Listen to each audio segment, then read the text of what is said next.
President Lee Jae-myung held a cabinet meeting this morning and said all but 2 Korean ships have exited the Strait of Hormuz.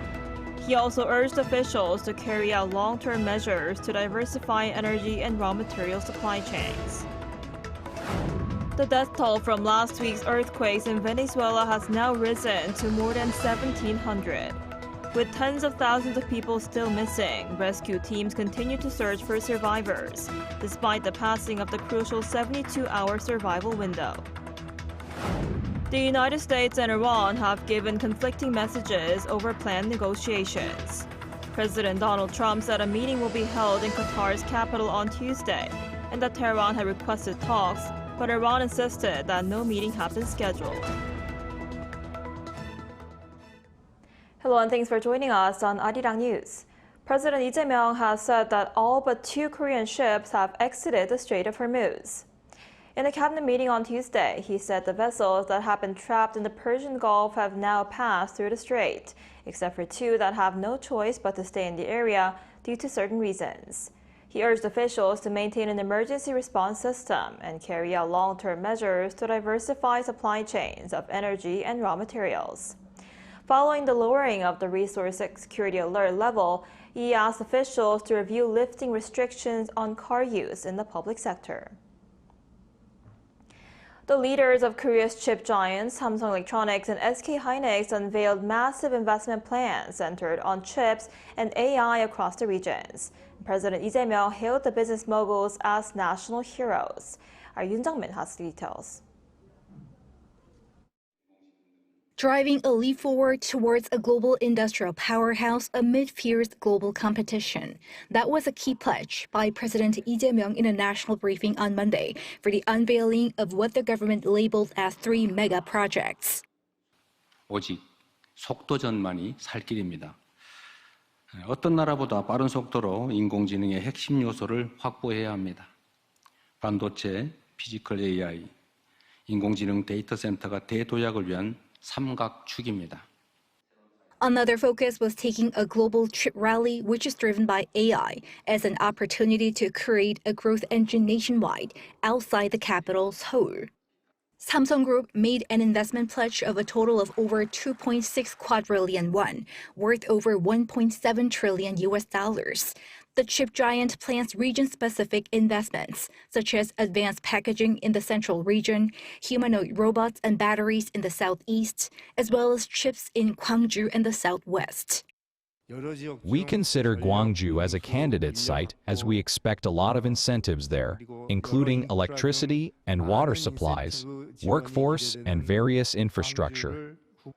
SK Group announced an investment worth 1 quadrillion won in a project to build AI data centers and 1.1 quadrillion won in AI memory production, respectively. We plan to build AI data centers with a combined power capacity of 15 gigawatts in each region. We also plan to build a new chip cluster by investing 400 trillion won in the southwest. Che added that SK will move up the date to build a chip production line in the city of Yongin. The president hailed the 2 men as national heroes and promised full support for corporate investments. 또 어려운 결단을 해주신 점에 대해서 우리 국민들을 대표해서 제가 인사 한번 드리도록 하겠습니다. In line with the blueprints, the authorities also announced their support measures for a chip cluster roadmap centered on the country's southwest and central region, swift transition to AI robots in manufacturing, and large-scale investments for AI data centers. Yoon Jung-min, Arirang News. Korea's industrial output fell for a second straight month in May, dragged down by a double-digit decline in semiconductor production. According to the National Data Agency on Tuesday, all industry production declined 0.3%, following a contraction in April. Semiconductor output saw a significant 10% decline compared to the month before, contrasting with gains in petroleum refining and automobiles. Meanwhile, consumption managed a slight increase, but facility investment extended its decline, leaving major economic indicators pointing in different directions. New government data show regions with semiconductor industries outpace the rest of the country in economic growth. Our Kim Do-yeon explains more. Korea's gross regional domestic product grew by 3.8% in the first quarter on year, yet this headline figure masks a deep economic divide dictated by a single factor, semiconductor production. According to the Ministry of Data and Statistics on Monday, the fastest growing province was Chungcheongbuk-do province with a 13.8% year-on-year surge. This surge was propelled by a 25.8% leap in manufacturing directly tied to the global chip boom. Gyeonggi-do province expanded by 6.2%, supported by a 14.2% rise in its industrial sector. In sharp contrast, Jeollanam-do province's output shrank by 0.8%, marking its fifth consecutive quarterly contraction. The figures reflect a high concentration of production facilities for Samsung Electronics and SK Hynix, spanning manufacturing hubs, including Pyeongtaek, Icheon, and Cheongju, alongside their densely clustered supplier networks in the area. This widening economic gap provides the critical policy justification for the government's highly anticipated mega-cluster investment in the Honam region announced on Monday, among other investments around the nation. This data confirms that regional economies face structural limitations without advanced technology infrastructure. In addition, apart from the semiconductor industry, the general manufacturing industry remained weak along with the construction industry. Meanwhile, Seoul and Sejong showed resilience. Seoul's service sector, driven by finance, insurance, and retail, grew by 5.1%, and Sejong expanded by 3.2%, bolstered by public administration and services activity. Kim Do-yeon, Arirang News. Domestic travel in South Korea surged in 2025 with key indicators including travel participation, trip frequency, and spending all rising. According to the Korea National Travel Survey released by the Culture Ministry and the Korea Culture and Tourism Institute on Tuesday, 97% of Koreans took at least one domestic trip, up 1.6 percentage points from a year earlier. The total domestic travel spending rose to a record high of 39.5 trillion Korean won, or $25.5 billion, a 7.3% increase from 2024. Travel demand also spread beyond the Seoul metropolitan area, with the number of travel days rising most sharply in Daejeon.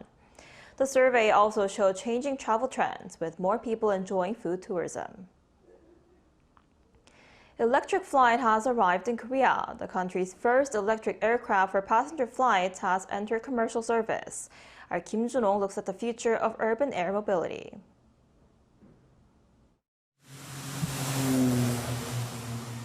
An electric aircraft leaves the ground. That's followed by a fuel-powered aircraft.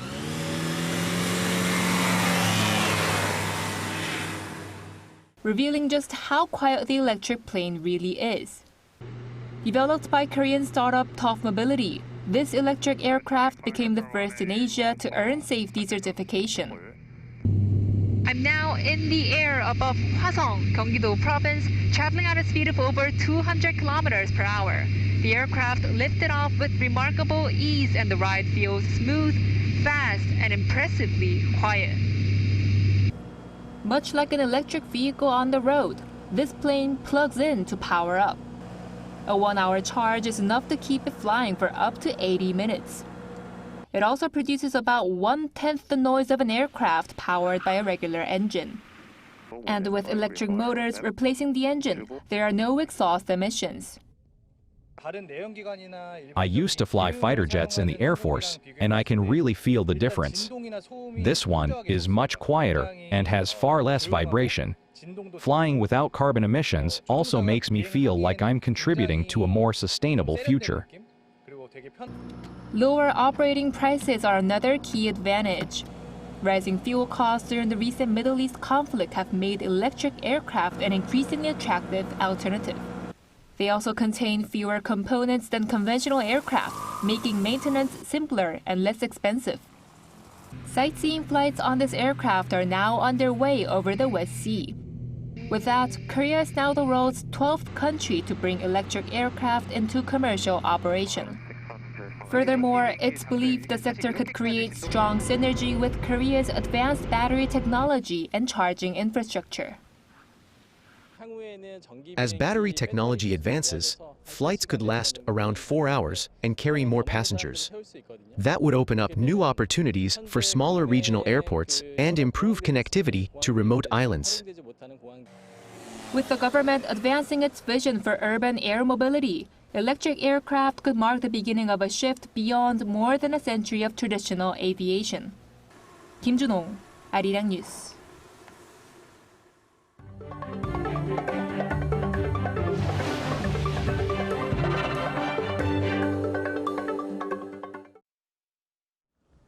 Over in Venezuela, the death toll from last week's twin earthquakes has risen, with thousands more injured and many still missing.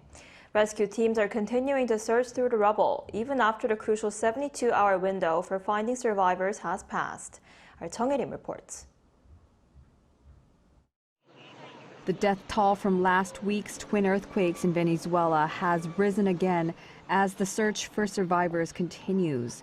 National Assembly President Jorge Rodriguez said on Monday that at least 1,700 people had been killed and more than 5,000 injured. The magnitude 7.5 and 7.2 quakes struck last Wednesday night, hitting La Guaira state and the capital Caracas particularly hard. More than 500 aftershocks have been recorded since then, including a magnitude 4.9 tremor early Monday, according to the UN. Despite passing the critical 72-hour golden window where the probability of survival is highest, crews have pulled off several miraculous rescues. On Sunday, an international coalition rescued 7 people alive from the rubble, including a 21-year-old man and a woman with her baby. According to a damage assessment released by NASA, it is estimated that more than 58,000 buildings have been damaged or destroyed. Meanwhile, the U.S. Geological Survey has issued a statistical model indicating there is a 44% probability that the final death toll will equal or exceed 10,000. I can give you a proxy indicator. We are procuring, and this is something that has been agreed with the authorities here, 10,000 body bags.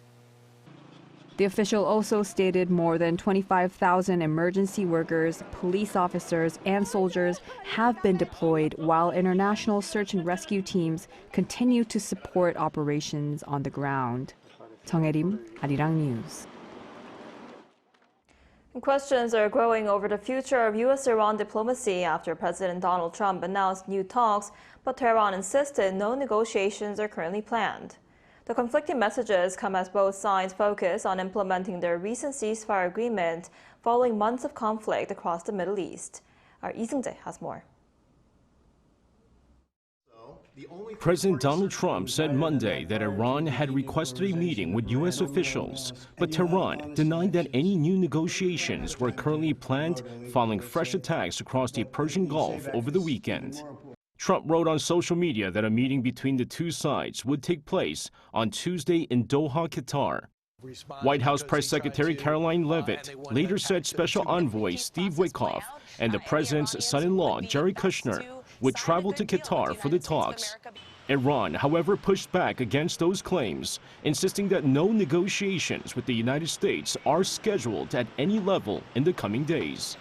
Speaking to reporters, Iranian Foreign Ministry spokesman and negotiating team representative Ismail Bakai stated that Tehran's immediate priority is implementing the Memorandum of Understanding aimed at ending the conflict rather than initiating discussions on a broader agreement.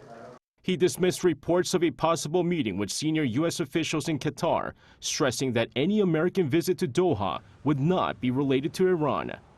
The United States and Iran reached an interim agreement earlier this month that requires Tehran to dilute its stockpile of enriched uranium while providing sanctions relief backed by Washington. The deal also calls for the reopening of the Strait of Hormuz and gives both sides 60 days to negotiate a broader and more comprehensive agreement. Lee Seung-jae, Arirang News. From institutional reform to the future of development, candidates seeking to become the next UN Secretary General are beginning to align their priorities. Our correspondent Oh Soo-young sat down with one of them at this year's Jeju Forum. Rebuilding trust in the United Nations in a fragmented world requires reform and also a new approach to development. That's the message from former Senegalese President Macky Sall, who is seeking to become the next UN Secretary General. In an interview with Arirang TV on the sidelines of the Jeju Forum, Sall stressed the urgency of reform for the world's largest platform for multilateral cooperation. We're living in a fragmented world where trust has greatly diminished and where consensus has become difficult to achieve. And this has greatly weakened the United Nations. The Security Council, for example, which is responsible for peace and security in the world, is having difficulty finding consensus on the majority of crises. Sall says reform must happen on two levels, inside the United Nations itself and among member states. As Secretary General, one of the first missions will be to implement this reform on two levels. First, at the level of the Secretariat and of the United Nations itself. How can we optimize its functioning? How can we also rationalize its resources and its missions? The second level is with the member states. On development, Sall says official development assistance has reached its limit. Africa's population now stands at 1.5 billion and is expected to reach 2.5 billion by 2050. The challenges this creates for development, access to drinking water, access to electricity, financing for development, employment for young people and their education must be placed at the center of global concerns. He says the UN should bring together governments, international lenders and the private sector to create jobs and reduce migration pressures. Sall says Korea offers a concrete example of what development can achieve. Korea showed that underdevelopment is not inevitable.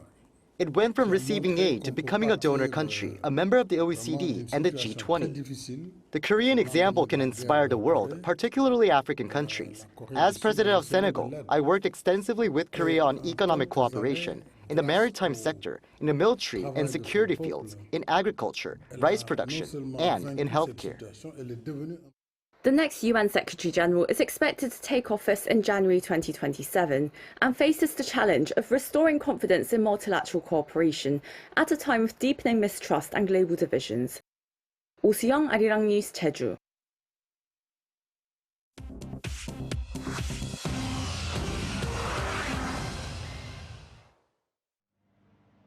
This is The World Now, bringing you everything you need to know from around the globe.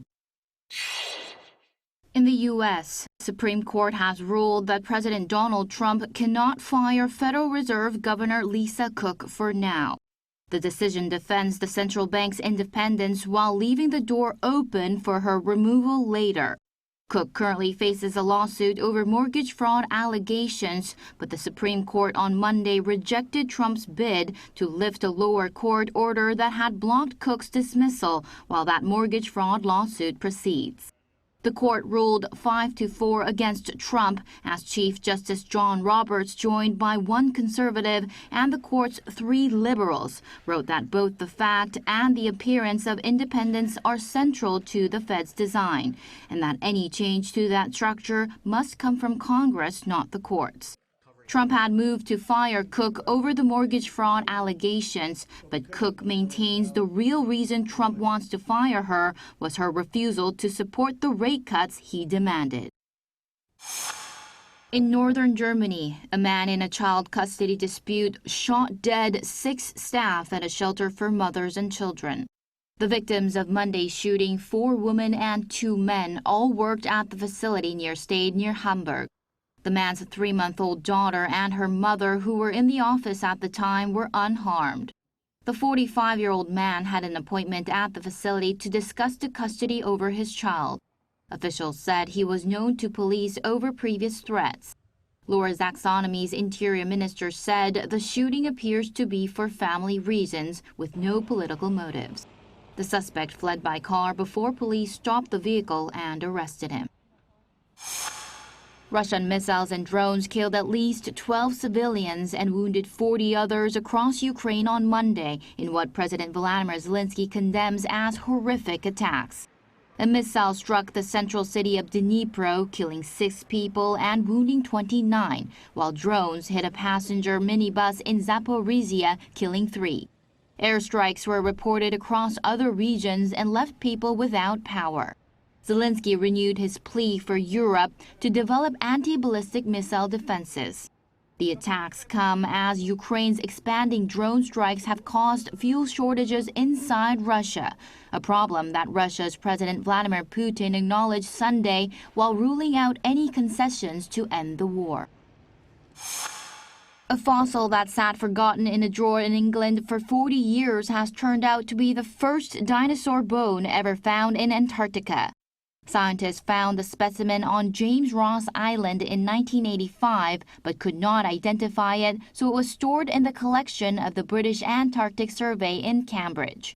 Paleontologists on Monday confirmed it is a tailbone from a Titanosaurus, a long-necked plant-eating dinosaur.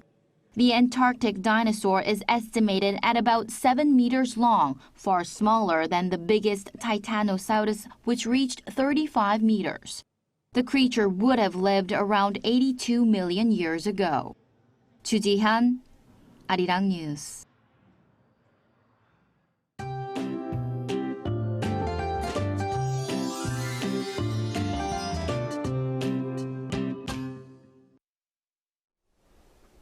Expect another hot and humid summer day across much of the country. For the first time this season, all of Seoul is under a heat wave advisory, and additional areas in central Korea could be added later today. Meanwhile, this intense heat will once again trigger passing rain with thunderstorms. From this afternoon, many regions could see 5 to 50 millimeters of rainfall. Some storms could become quite strong, so the sunshine could change into stormy weather in a minute. So please keep a small umbrella handy. And this afternoon, Seoul and Daejeon will be getting up to 33 degrees Celsius, Daegu at 32 degrees. And tomorrow brings a big change for southern Korea. Heavy rain and strong winds will spread across Jeju-do Island and the southern coast, including intense downpours during the morning. In fact, the island will see showers into Sunday. Now that's all we have for today's noon edition of Arirang News. Thank you for watching. We'll be back at 5 p.m. Korea time. Stay tuned.